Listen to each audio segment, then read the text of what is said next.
Good afternoon. My name is Thomas Randolph, and today we're going to be talking about local scale patterns, specifically commensalism. All right, our objectives will be to discuss commensalism, to discuss the types of commensalism and early definitions. We're going to examine classifications and assumptions about this species interaction.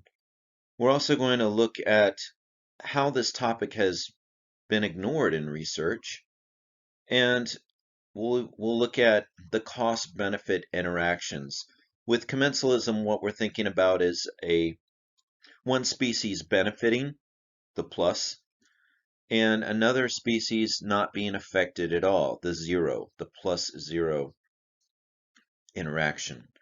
Also, we're going to ask the question, is commensalism an obvious binary? It either is a commensalism or it's not commensalism, or is this more of a shifting scale? And finally, we're going to look at a case study that involves seagrasses and look at maybe a cost-benefit approach in commensalism, along with the context in which the organisms and species are interacting.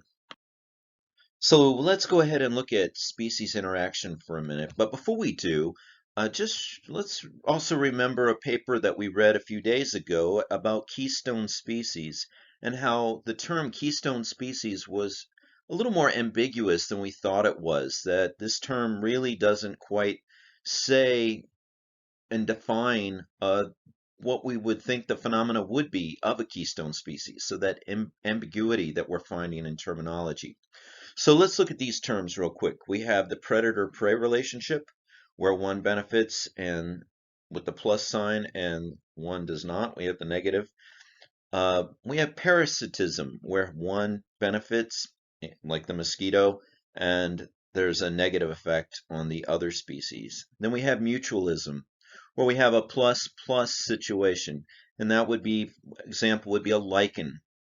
The algae provides photosynthesis to a fungus. The fungus is attached to a tree or a rock. I always like to say Alice algae and Freddy fungus took a liking to each other, this mutualistic species interaction. But today we're going to dive into commensalism. And so we're talking about one species benefiting, but the other species not being benefited or harmed at all. So what is commensalism? How do you see it? And I have the perspective of the Earth from not the perspective we normally see it as, because it really would depend on how you were approaching the solar system if the Earth was upside down or right side up. So I just wanted to put that out there as maybe we have to kind of think about this a little bit more. If you look on the internet, commensalism is defined with the Encyclopedia Britannica. In biology, a relationship between individuals of two species in which one species obtains food or other benefits from the other without harming or benefiting the latter. And commensalism might involve food, providing food, shelter, transportation, and even seed dispersal. So what are the types of commensalism? Well, one is chemical. Chemical commensalism is most often observed between species of bacteria. It involves one bacteria feeding off the chemical waste products of the other, and the other is not harmed in this process. And this is a type of bacteria found in the stomach. Another example is inquilism. So in this species interaction, one species uses the body or body cavity of another organism as a platform or a living space, neither benefiting nor harming the host. Now, in this situation, the species inside the mouth of the fish is not supposed to be harming the fish. However, it is possible there are some species that do this that might harm the fish by maybe even eating its tongue. So that would be a negative impact on the partner in the situation. So just something to kind of keep in mind as we move forward. Inquilism. Metabiosis commensalism occurs when one species is dependent on another for preparation of an environment in which another species can live. And we briefly talked about that or read about that in our Keystone Species paper, where a woodpecker made tree cavities, and other birds lived in those tree cavities. That would have been an example of the metabiosis commensalism, as would the example of a gastropod as a snail living in a shell, and then that gastropod, that snail dies, and then a hermit crab would move into the shell of the dead snail, and there would be no harm to that snail because it had already died. Foresty commensalism involves transportation. So in this relationship, one organism attaches to another organism specifically for the purpose of gaining transportation. And this also might be besides the mouse and the frog here. And this is from National Geographic after a major storm. This mouse apparently hitched a ride with this frog. But to think about it in a more longer term situation, you might think of maybe barnacles on a whale as a foresty commensalism. Okay, so we've talked about the different types of commensalism. Now let's look a little closer at the term commensalism itself. Here in this picture we have two crustaceans, a copepod and shrimp, and they're in association with the sea slug. However, the authors say we know nothing about this relationship. However, it's generally referred to as commensalism. And so this makes me wonder, why are we using the term commensalism if we don't know anything about the relationship? So we're going to look a little bit about at the term commensalism and dive into that a little bit. In our first paper, we read about jargon and about the importance of clarifying ecological terminology. And just to review, clarifying ecological terminology is important not only because it facilitates clear communication, but also it makes explicit the assumptions that underlie concepts and directs attention to those in need of empirical verification. So clarifying ecological terminology provides clear operational definitions of important terms that may have been misused so egregiously that popular textbooks do not agree on a common definition. And if you go online and look up commensalism, you'll see a picture of a whale with barnacles again and again and again. And so I'm asking, is this really a plus-zero relationship? Is there no harm to the whale? Some voices have raised the idea that maybe barnacles on the whale are creating drag. That would be a negative. Also, are the barnacles possibly creating places where infections or sores could result? Again, we don't know, and this maybe needs to be quantified before we put the label on it and say, yes, this is commensalism. So if we're going to look at terminology, we really need to know, where did this word commensalism even come from? And if you break it down, cum mesa, with the table or at the table, cum mensa, the idea is that a visitor comes and eats at the king's table. The king has abundant wealth. The king is not impacted by the visitor coming and dining with the king. And so that idea of there's a plus for the organism that's dining at the table, and there's a zero effect for the king or the partner in this situation. Pierre Joseph van Benden, a Belgian zoologist, was the first to place commensalism, the term, in a biological context. Again, at the table, his neighbor partakes with him the produce of his day's fishing. And also remember that the neighbor is not taking anything to harm his friend. He's just enjoying something from the overabundance that his friend has.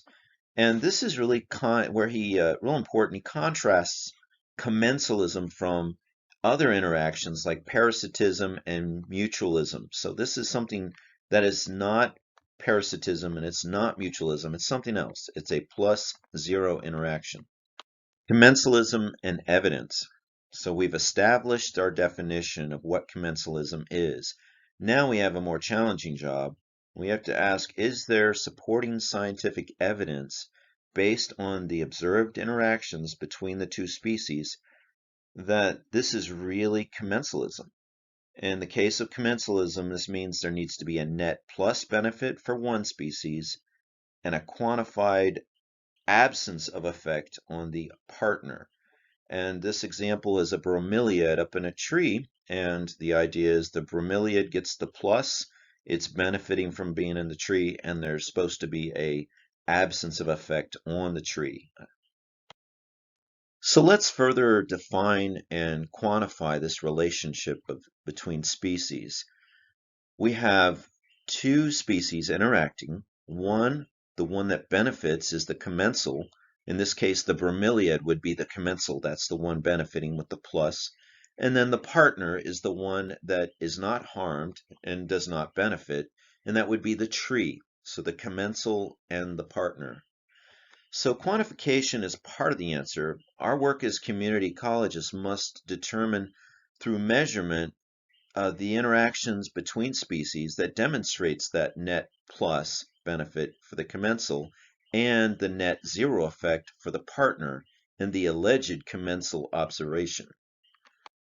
So I use the word alleged, and when we go back and review the situation with the snail dying and its shell being empty and a hermit crab moves into the shell. Okay, the definite +1 plus benefit for the hermit crab, but the snail is dead. So is that really even measurable? Can we say that there's a zero impact if the snail is already dead?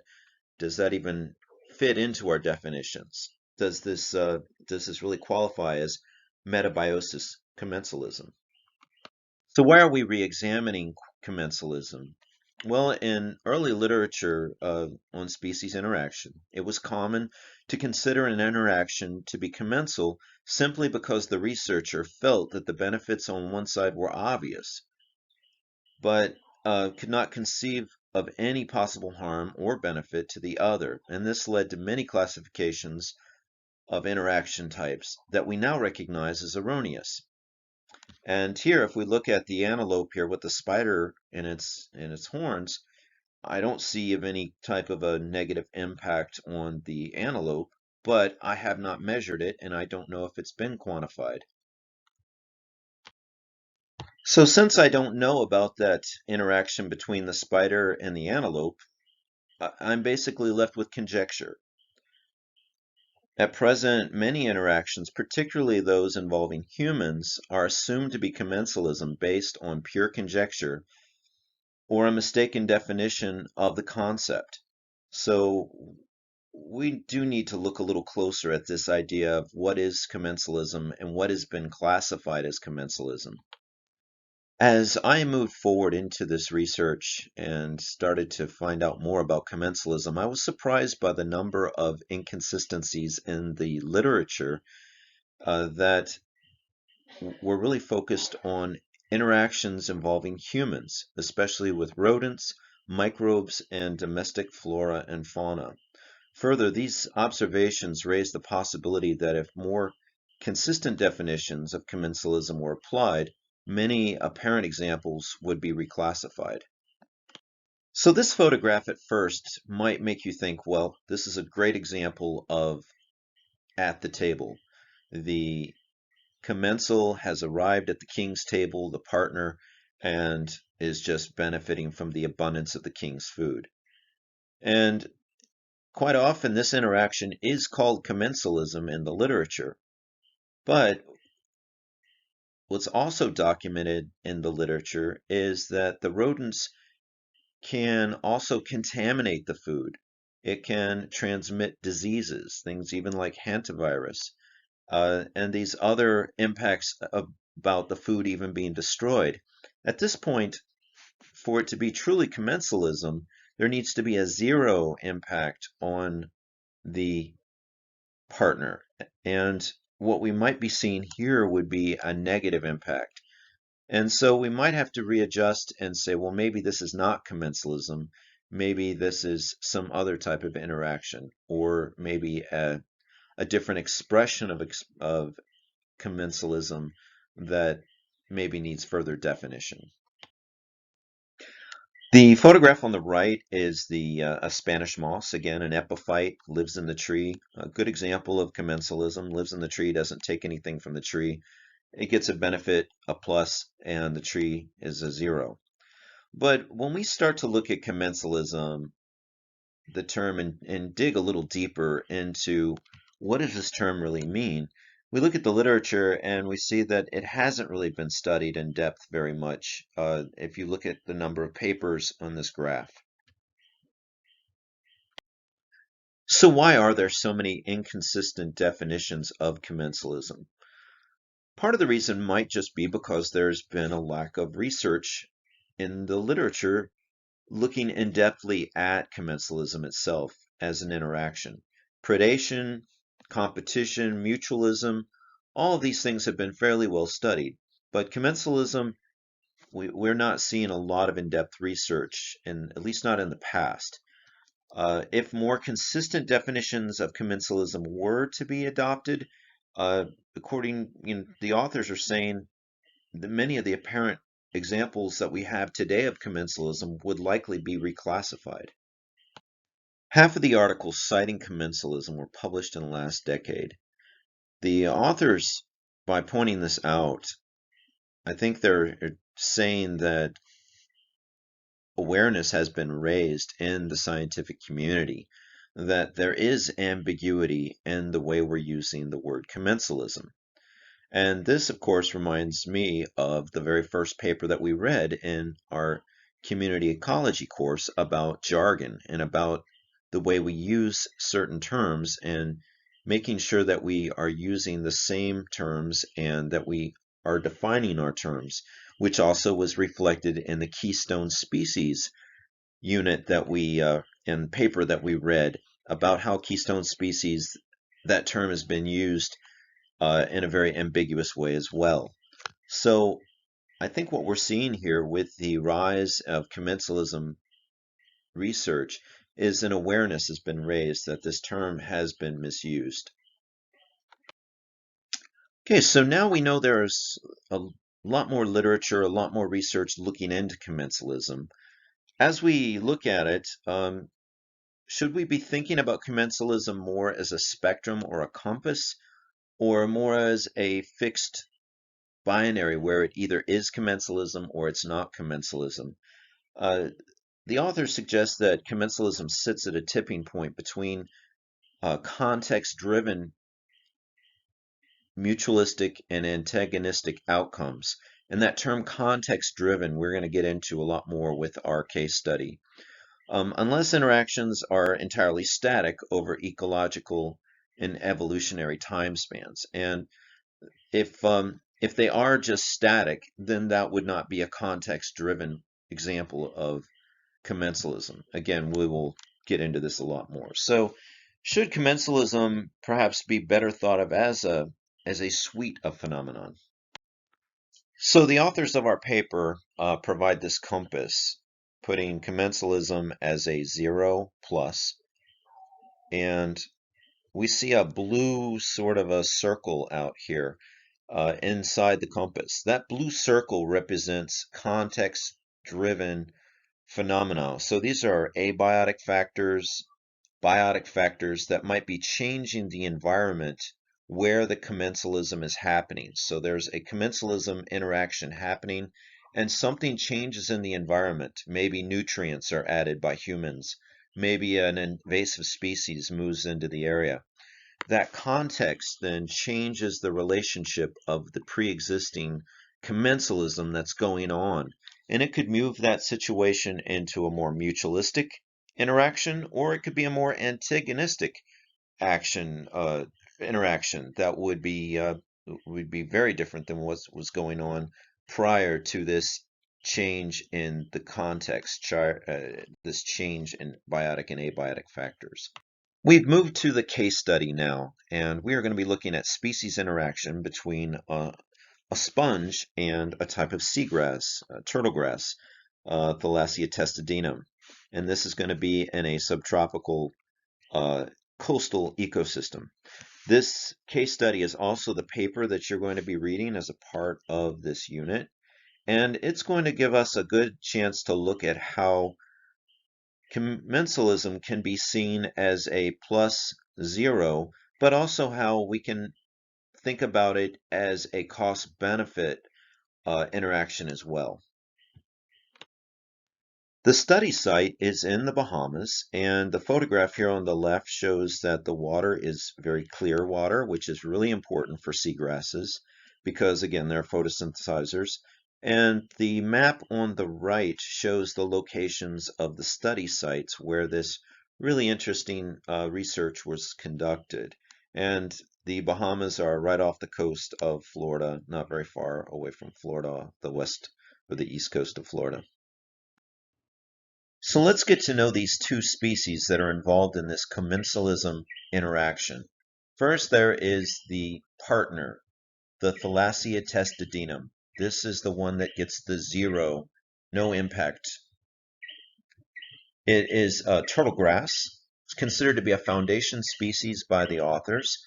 It is involved in nutrient cycling and carbon storage. It requires clear water because, again, these plants are photosynthetic. They need light to penetrate the water column.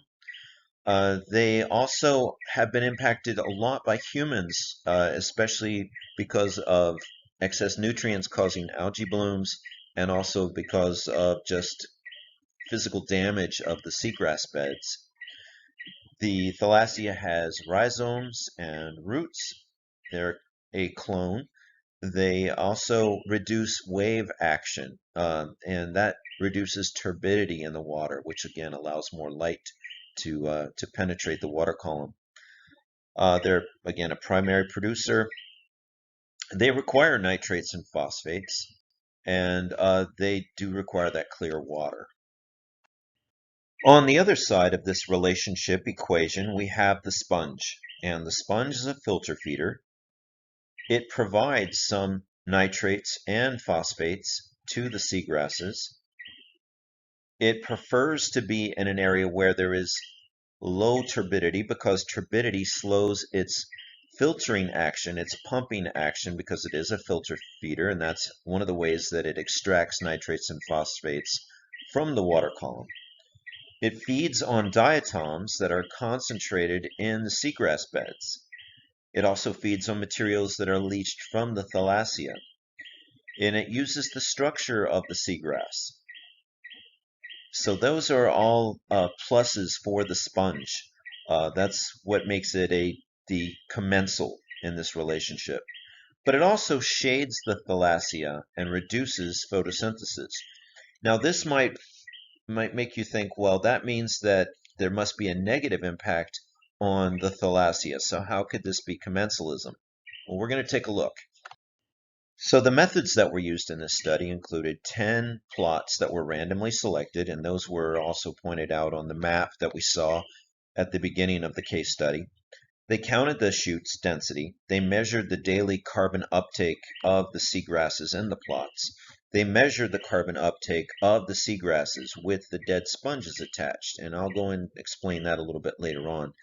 The sponge was only creating shade and not providing nutrients, the dead sponges that were being measured. They measured the carbon uptake and compared the growth. And the seagrass samples were frozen and sent to laboratories in Florida and North Carolina. So let's take a closer look at the net effect. Are we seeing a plus, a minus, or a zero, or all of them? So on the left, the seagrass, the Thalassia testudinum, that is the partner. That's the one that in commensalism should be showing a zero impact. On the right, we have the sponge that's attached to the Thalassia testudinum that is receiving the benefit, making it the commensal, but it is also shading the Thalassia testudinum, creating a negative on the Thalassia, kind of throwing our idea about commensalism into a bit of a whirlwind. So this is where the case study gets really interesting. The sponge is receiving structure from the seagrass. The sponge is receiving clear water from the seagrass. The sponge is also receiving concentrated diatoms, food. All of those are pluses, making it the commensal. It's clearly getting the benefit. The partner, which is supposed to be getting a zero, having a zero impact, is actually having a little bit of a negative impact because a percentage of its structure is being shaded by the sponge, reducing photosynthesis. However, the researchers argue that the seagrass is also receiving nutrients being transferred by the sponge to the seagrass and the rhizomes, allowing the seagrass then to transmit those nutrients throughout the entire seagrass bed that's interconnected in that section. Thus, the partner is actually getting a zero net because of the combination of the plus from the nutrients and the minus of the shading. So what exactly is happening here? The partner, the seagrass, is receiving a net effect of zero.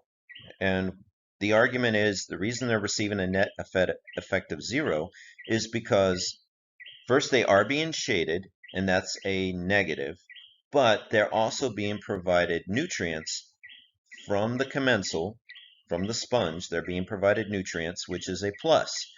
And the researchers argue that the plus and the minus combined create a net effect of zero. The commensal on the other side of the equation simply has a plus. It is receiving benefits, structure, clear water, diatoms. But how did they figure this out? One of the methods they used was attaching to the seagrasses several dead sponges. These sponges were dead, so they were incapable of providing any nutrients to the seagrasses. They measured the carbon uptake of those seagrasses with the dead sponges attached to them.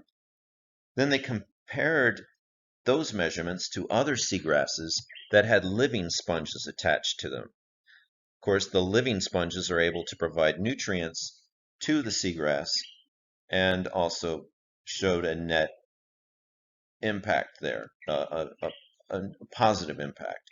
So they were able to see how commensalism occurred when the living sponge was attached to the seagrass, where there was no commensalism when the dead sponge was attached. So now let's look at this a little deeper. Let's try to quantify this a little bit more. That's what the researchers have done in their study. So we review, we have the sponge reducing photosynthesis by shading out parts of the seagrass. That's a negative. The commensal, the sponge, is also adding nitrates and phosphates to the seagrass, which is something it needs. So that's a plus, giving the seagrass a net result of zero. But what if the habitat changes? What if the context changes? What if the abiotic and biotic factors in the habitat are changed? And let's say humans introduce nitrogen and phosphorus into the area.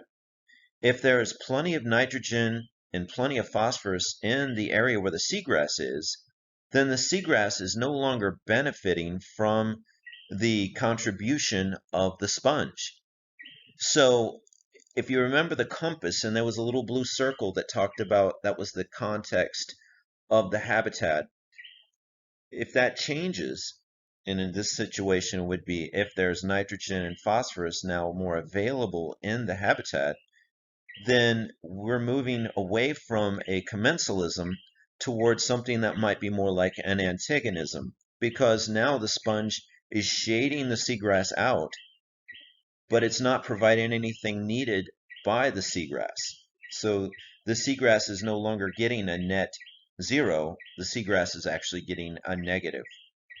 So this is an example of how commensalism can change depending on the context of the situation. This slide, I hope, reinforces that idea that commensalism between two species can actually change and move into an area of antagonism if the context, the habitat changes. And this is something more in depth. This is where we start talking about trying to define our terms, trying to quantify things, trying to make things clearer. I really like how this study is really trying to do that. Again, if the nutrients were added to the system, the sponge has nothing to offer. We were in commensalism, and now we're moving toward antagonism.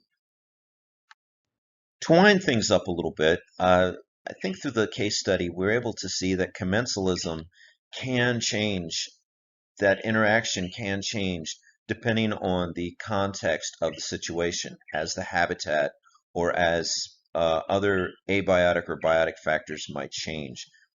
Commensalism could move towards antagonism. Commensalism could move toward mutualism. It just depends on the context of the interaction.